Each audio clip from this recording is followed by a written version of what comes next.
États-Unis elongoli botelemisi ya lisungi lipesamaka na Éthiopie. Donald Trump akataki likolo na super barrage etongama na Addis Abeba. Mbulamatari ya Joe Biden esengi ya noepesama elongo na Egypte na Sudan baye bazali na matata. Bokono bwa peste bozongi lisusu na ekolo Congo démocratique na Ituri. Bato tukumisatu na mibale bakufi na yango pe koleka nkama mitano bazali na yango na Biringi na Aro.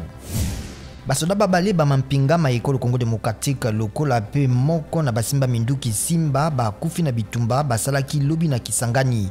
Ba FRDC bakangaki pe basimba basusu zomi na babale po basimba basalaki komilengela koluka kobimisa mokonzi na bango boloko.